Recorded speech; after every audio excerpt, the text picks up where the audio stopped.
Bab ke-67, Kurma Karma untuk Laura. Keesokan harinya, Nathan, Vanya, dan Luciana tengah reuni tipis-tipis di kamar rawat Nyonya Bramantia. Tante Juminten, titip mama ya. Makasih banyak sebelumnya loh, ucap Nathan, sebelum sang mama akan dioperasi pukul 10 nanti. Oh tentu saja. Wahai anak muda bertampang pas-pasan anak lelakinya Romlah. Luciana membalas ucapan Nathan dengan elegan. Vanya ngakak, menyaksikan suaminya distakmat oleh sang mama. Aku bangga padamu, Mama. Tetaplah hidup, walau tak berguna. Ada yang pingin dikutuk jeti gantungan kunci nih kayaknya. Luciana melempar lirikan setajam pisau pramuka pada anak gadis badungnya itu. Harusnya kalian berdua itu bikin program di TV. Kasih judul Sableng Family Show gitu. Ledek Nyonya Bramantia pada menantu dan besannya itu. Oh, boleh. Entar kalau kami butuh figuran, Mama sama Nathan kupanggil ya. Entar mamaku kasih peran jadi bangku taman. Sementara Nathan jadi tiang lampunya. Fangke kamu, Van. Ucapan Nathan terputus ketika seorang wanita muda tiba-tiba membuka pintu kamar dan mengucapkan salam. Selamat pagi. Apakah benar ini kamar Ibu Diana? Korban tabrakan mobil di daerah bandara beberapa hari yang lalu. Benar, Mbak. Silakan duduk. Saya orang yang Mbak cari. Nyonya Bramantia menyambut tamunya dengan ramah. Wanita muda itu bergegas mendekati bed Nyonya Bramantia, lalu menyalaminya. Perkenalkan, saya Rina adiknya Will dan Adriansyah. Jeng. Mendengar nama Wildan disebut, kamar itu langsung menjadi hening seketika. Lampu ruangan tiba-tiba biarpet kayak lampu disko. Jendela kamar tiba-tiba menutup sendiri. Pintu kamar mandi yang tadinya tertutup, terbuka sendiri padahal tidak ada yang menguak. Tiba-tiba, sesosok hantu berambut panjang dengan wajah menyeramkan menjulurkan tangannya yang penuh darah dari layar televisi. Jangan tegang dong, guys. Itu tadi cuplikan film Conjuring sama The Ring. Kok bukan bagian dari cerita ini? Selamat, Anda kena jebakan Batman. Hahaha, jahanam sekali emang yang nulis novel unfaedah ini. Dikutuk ramai-ramai aja. Guys, biar dia jadi langsing. Kedatangan saya kemari adalah untuk meminta maaf pada Tante Diana, Mbak Vanya juga suaminya. Mohon maaf atas segala kesalahan dan kejahatan yang telah kakak saya lakukan pada Anda semua. Ujar Rina dengan kepala tertunduk. Kenapa Wildan tidak datang sendiri? Kenapa Mbak Rina yang harus mewakili? Nyonya Bramantia menanggapi ucapan gadis manis itu.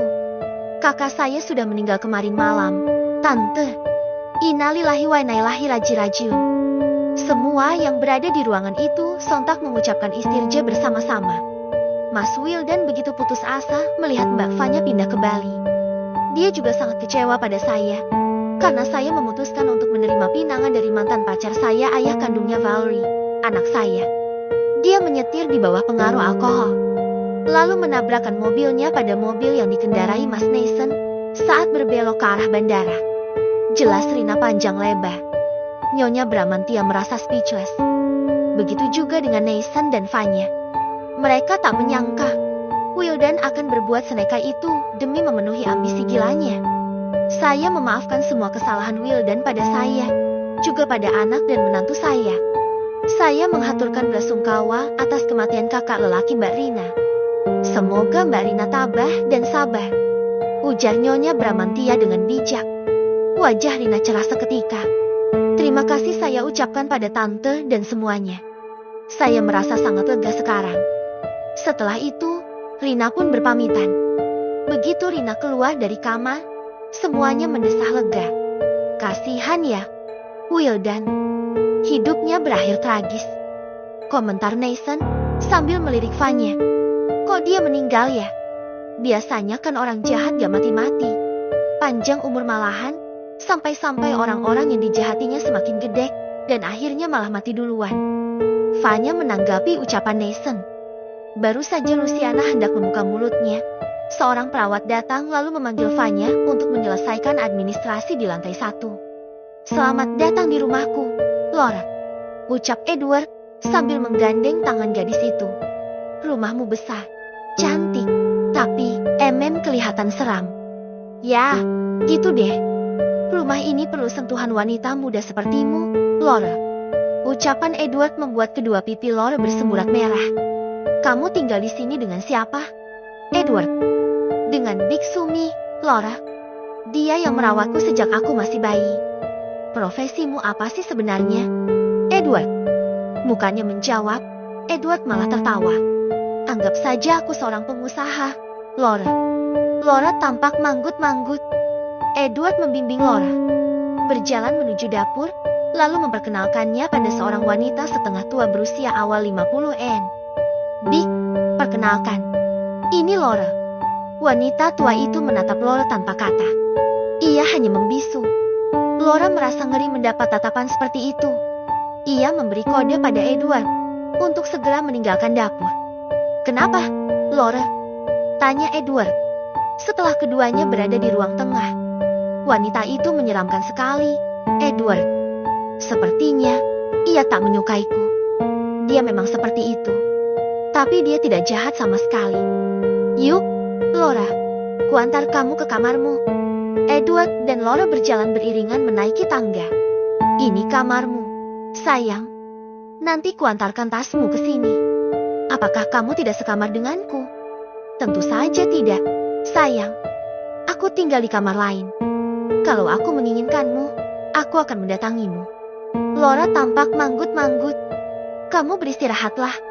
Aku akan mengambilkan tas pakaianmu. Pukul 7 tepat, turunlah untuk makan malam bersamaku di bawah. Lalu Edward pun meninggalkan Laura sendirian di kamar itu. Im alaki girl, bisik Laura dalam hati, sambil menyalakan televisi yang ada di kamar itu. Ma, Pa, mulai minggu depan aku minta izin untuk ngekos di dusun tempat Rati tinggal ya. Ucap Lilo pada kedua orang tuanya. Hermawan dan Pratiwi sontak melongo. Hah? Maksudmu apa? Lilo, aku mau mengejar Rati. Ma, enak aja dia mutusin aku begitu saja. Pasti ada udang di balik bakwan. Ma, aku akan turun gunung dan menyelidikinya, sekaligus menaklukkan kembali hatinya. Ma, pokoknya aku gak mau menikah dengan gadis lain selain Rati. Ma, lah terus kamu ngekos buat apa? Loh, mulai Senin, aku cuti dari kantorku. Ma, Nathan dah mengizinkan kok. Lalu, aku akan bekerja di tempat yang sama dengan Rati. Ma, Mama Papa pokoknya tenang aja. Deh, aku sudah mengatur segalanya. Doakan aku ya. Ma, Pa, Kid. Itu baru anak Papa yang hebat. Selamat berjuang ya. Nah, jikalau pada akhirnya kelak kamu gagal mendapatkan Rati, setidaknya kamu pernah memperjuangkannya habis-habisan. 3 hari kemudian, apakah kamu betah di sini? Enduk. Laura begitu terkejut mendapati Big Sumi mengajaknya bicara. Karena sejak kedatangannya 3 hari yang lalu, Big Sumi tak mengacukannya sama sekali, juga tak pernah menyapanya sepatah kata pun. Betah, Big. Tapi aku bosan bukan main. Apakah Edward belum menyentuhmu? Laura menggelengkan kepalanya. Memangnya kenapa? Big. Tidak apa-apa, Enduk. Aku berduka untukmu. Lirik Big Sumi sambil menundukkan kepalanya. Kenapa Bibik bicara seperti itu? Baru saja Big Sumi hendak menjawab, terdengar suara klakson dari depan pagar. Big Sumi bergegas membukakan pagar untuk majikannya itu. Malam harinya. Hai, Laura. Aku menginginkanmu malam ini. Sayang. Ucap Edward malam itu di kamar Laura. Di sini atau di kamarmu? Edward menggelengkan kepalanya. Tidak di kamarmu, tidak juga di kamarku. Ayo, ikuti aku. Laura merasa bingung dengan jawaban yang diberikan oleh Edward. Ia pun berjalan mengekori Edward dengan sangat penasaran. Masuklah, perintah Edward. Setelah ia tiba di depan sebuah kamar yang berada paling ujung. Begitu Laura berada dalam kamar itu, Edward pun mengunci pintu. Ia kemudian menyalakan lampu utama dan pendingin ruangan. Begitu lampu utama menyala, mata Laura terbeliak. Ia melihat berbagai benda tak lazim yang berjajar rapi di atas sebuah meja panjang. Ia menatap benda-benda itu dengan ngeri. Untuk apa barang-barang itu? Edward, cicit Laura. Ia mulai merasa ketakutan. Apalagi setelah matanya menatap kain panjang menyerupai tali, cemeti panjang dan pendek, sebungkus rokok beserta pemantiknya, berbagai seks adult toys yang bahkan Laura tak tahu apa nama dan kegunaannya, juga beberapa set borgol.